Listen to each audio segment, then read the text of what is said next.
Okay, so in the second part, having already looked at the hypothetical imperative and a little bit of the categorical imperative to see how they differ, we want to now turn to the categorical imperative so we can look at it in more detail. The first thing to note is that the categorical imperative is a test.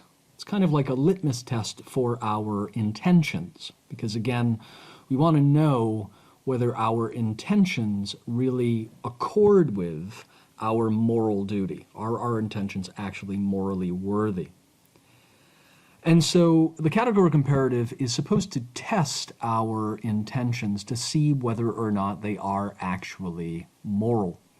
And the way that Kant envisions this, again thinking about rationality, is he wants to find a way to determine whether or not our intentions are logically consistent, whether they're intentions that could be willed by a rational agent like you and me without any kind of inconsistency.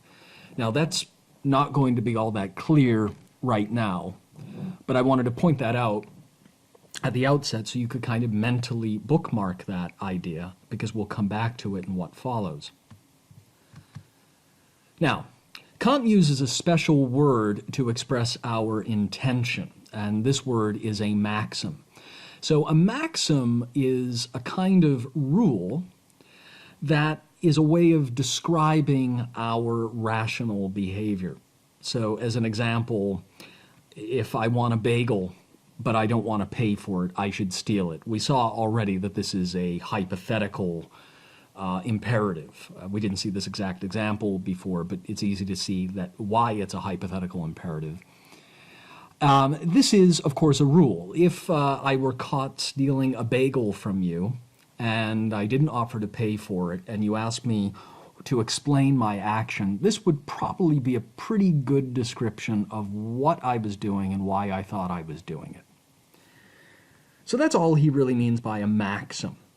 Now, what's going to happen here is he's going to take the maxims that we use to explain our behavior, and he's going to sort of plug them into the categorical imperative. And he's going to say if these maxims don't pass the test of the categorical imperative, then they must never be done. If they fail CI, they must never be done. In contrast, if a maxim passes the test of the categorical imperative, it may be done. Now, I know that's a lot, but let's see how this works in particular cases, because I think the particular cases are actually more instructive.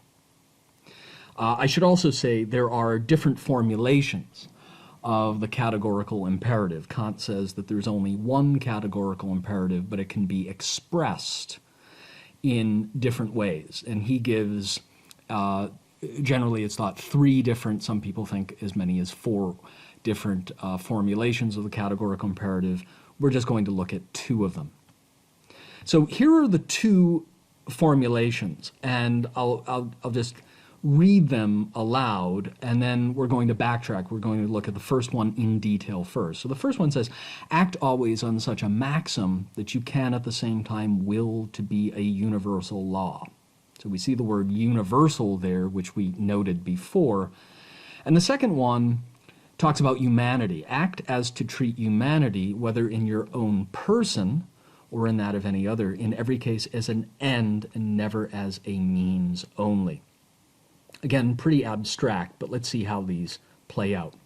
So what does it mean to act on a maxim universally? Well, think about this. Let's take the case of lying. Now, I suppose everybody lies from time to time. Some of us lie more than others. And let's just, for the sake of argument, say a lie is defined by some intentional action. It's basically a speech act whereby we say something that we know is not the case. Okay? Now, why is it that people lie? Well, if I'm in a circumstance and I'm thinking about lying, my maxim, which I'll abbreviate just as M, might be as follows. If I find it advantageous to lie in order to get something, I will lie. Now, that something might be saving face, where I don't want to maybe offend somebody who asks me if they look bad in a particular suit or a dress or jeans or whatever. It could be because I'm covering myself because perhaps I've done something that I should not have done. There could be many different reasons for lying. But basically, at its simplest, we lie in order to obtain some kind of end that we don't think we could probably get otherwise. Now, if we universalize that, what would that mean? Well, to universalize lying would mean that everybody would lie. So that would mean universalized, MU, everyone lies. Now, is this actually possible? Imagine a world in which everyone were to lie. Well, no, not really. If we think about it, M and MU together produce a contradiction. Well, how so? Well, think about it. Every time we tell a lie, what do we want people to believe? Well, we obviously don't want them to believe that we're lying. We would never, in intending to lie to somebody, we would never say, hey, heads up, I'm going to lie to you right now, because that would be self-defeating. If everybody who lies intends for people to believe that they're not lying, but then at the same time everybody actually lies, nobody could ever trust anybody at all, and therefore no action that we could ever take could ever count as a lie. Nothing can count as a lie in this scenario, because nobody could actually ever believe anything anybody ever said. So, if you get married and you say, I promise to love, honor, and protect you, cherish you until the day we die, and the person you're marrying says, no, that's wrong, because, I mean, everybody lies. I mean, why should I believe you, right? Assuming that, you were saying this in order to deceive the person. In other words, a deception could never work in a world in which deception was universal. So it's important to know that because of this, Kant says that lying is wrong, not just some of the time, but lying is something that must never be done. It is morally impermissible. Now think about cheating, similar kind of thing here. Kant doesn't use this exact example, but we can see how this might apply. In this case, my maxim might be, if it's convenient for me to cheat on a test, I will cheat. Now, universalize, that means everyone cheats on tests. Well, if everyone cheats on tests, if the teacher cheated on tests when he or she was in school, what would be the point of even giving a test? I would never hand in a test having cheated on it and say to the teacher, hey, by the way, you don't have to bother grading it because I cheated. The whole point of having a test is to test people's knowledge. And so if everyone cheated, tests would be meaningless. Grades would be meaningless. Transcripts would be meaningless. So your entire educational endeavor would be meaningless. So in this case, of course, we see cheating must never be done. Now we can think of similar cases. Take the case of stealing, right? Now stealing occurs when we want to do what? Well, when we want to take something that is owned by somebody else and we want to own it for ourselves, right? Every once in a while there's a case of somebody online who will steal a car from somebody, and they get away with it, and they drive around with this car for weeks or months, and one day they wake up and their stolen car has been stolen by somebody else.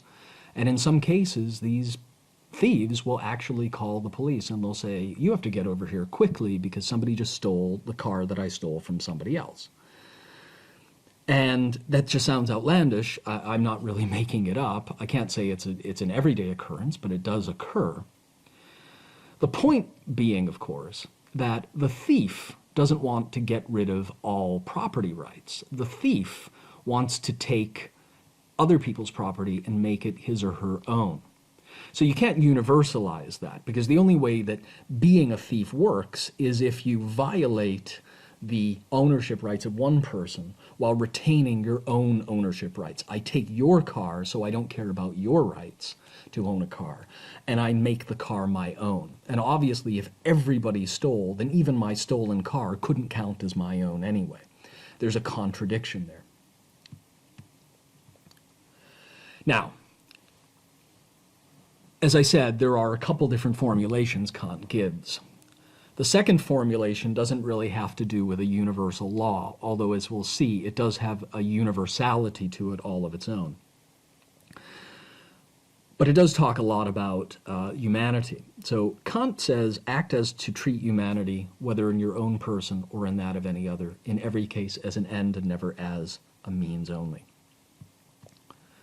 Now, we often treat each other as means to various ends. In fact, if you're taking this course and I'm being paid for the course and you're getting credits out of the course, in some sense you and I are using each other as means to an end. If you go to a restaurant and you pay the wait staff and the people who run the restaurant for a meal, you are using them as an end, just as they are, or as a means rather, just as they are using you. But this is perfectly appropriate, says Kant, because we're not using people simply as a means or merely as a means. He says, although it's true that we will use each other as means to various ends, we should never treat each other only as means. Now, think of different cases in which we might do this. Imagine a scenario in which people performed medical experiments on a particular person without asking his or her permission. This has been done in many instances, sadly. Can you really say that you're respecting a person's humanity and treating them as an end in itself, as something that's valuable in its own terms, right? When you defraud them of the possibility of having informed consent, right? The answer would seem to be no. Same thing with certain types of actions like kidnapping, right? You can't say, well, I kidnapped somebody or I murdered somebody, but I respected their rights. Same thing with rape, right? Now, Kant would also say, curiously enough, this also applies in the case of suicide. And you might think, well, why is that actually the case? I mean, the formulation that we just saw here says humanity in your own person or in that of any other. So obviously, he wants to say that this applies to each person. But what about suicide? I mean, if a person were to kill themselves, are they really violating some duty? Well, Kant actually says yes. So here's a quote. He says, man can only dispose of things. Beasts are things in this sense. And by beasts, he means animals. So you might think of eating an animal, right, or using an animal like a horse to perform a particular task. But man is not a thing, not a beast. If he disposes of himself, he treats his value as that of a beast. He who so behaves, who has no respect for human behavior, makes a thing of himself. So we see here that what Kant is really arguing for is the idea that we have duties not just to other people, like, say, a duty not just to lie or not just to murder people, where murder would be killing innocent people. You can't universalize that. You can't say that that is respecting a person's humanity. But he also says you can't murder yourself, right? So there are duties to oneself. Why? Well, in this instance, it's because we are more than just objects. We are subjects that have an intrinsic moral worth. Now, Kant also says, if we go back to the first formulation of the imperative that talks about a law of nature, he says that if you think about it, the same impulse that causes us to improve our lives shouldn't lead us also to destroy our lives. So if you think about all the things that you and I might do in order to seek happiness in life or to make our lives a better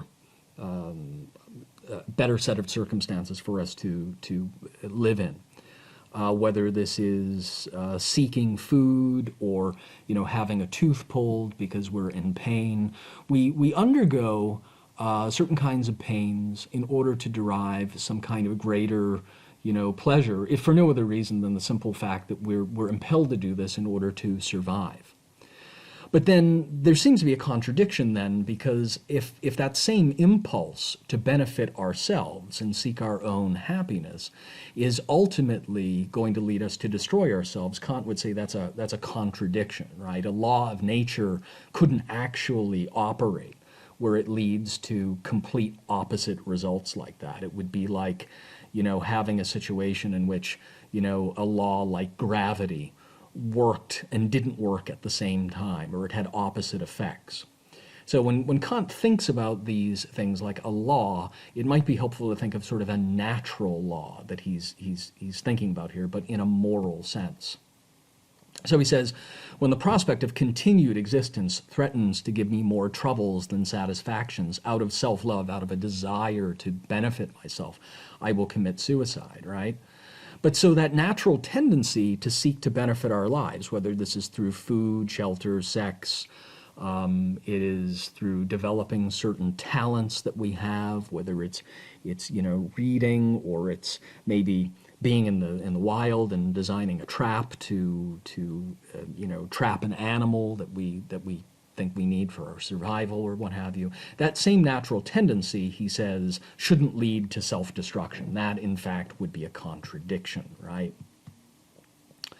Now, the kind of contrast that we see so far could be wrapped up by looking at this kind of hypothetical case. So there is a famous case called the Trolley experiment. And one version of the Trolley experiment involves a runaway train, a trolley, that is going down a track. And the track has 5 people trapped on it. And we recognize that this is a bad situation because the trolley is just going to go splat. It's going to kill all these people.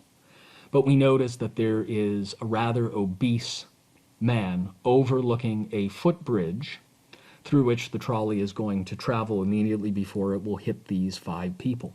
And so the question is, assume for the sake of argument that you could push this obese person onto the track. It would kill that person, but it would save 5 lives. Is that something you should do? Now, the utilitarian is going to say, well, yes, unless, of course, it can be shown that the fat man will produce more happiness than the 5 people I'm trying to save, okay? So if the person you push off the bridge is a famous celebrity and the 5 people that you're saving are nameless nobodies that don't provide much happiness for anybody, then you might argue on utilitarian grounds that it's better not to push the man. But all things being equal, a ratio of 5 to 1, of course it makes sense to say, yes, you should push the man. A relativist is going to say, well, this depends on some relative standard. If you're a subjectivist, you're going to say, well, if it feels good to push the person, then it's good for me. It may be wrong for you, but it's good for me. So it's right and wrong at the same time. The group relativist will say, well, this depends upon what my cultural group wants me to do. So I don't know in the United States or in Canada or in England or in Ireland or whatever country you happen to be in, whether or not there is a generally accepted rule that says in situations like this we should push a person over a footbridge. But I'll leave you to determine that in your own cultural group. But it's easy to see that this is a sliding scale. Let's say that we don't push people off bridges in the United States, but they do it in France. Well, then if you go to France, you have a totally different set of rules to follow there, because we have a relative standard. Now, if you're a divine command theorist, if you believe that morals are completely the result of some divine will, then you're going to want to figure out what that divine being wants you to do. So I guess you could consult through prayer or some sacred scripture, what should we do in a case in which a man is on a footbridge? Okay. Now, in Kantian ethics, though, Kant's answer is actually quite clear. And Kant doesn't have to roll the dice to make sure that, in this case, the obese person would actually stop the trolley. You don't even have to worry about that. Just think about what your underlying maxim is. You're actually using this person as a mere means, right? You're sacrificing a person without their permission. And even if you had their permission, they would be using themselves as a means to an end, or a mere means to an end. So for Kant, it seems pretty clear that although we might want to sacrifice this one person to save a greater number, that this is something we must not do.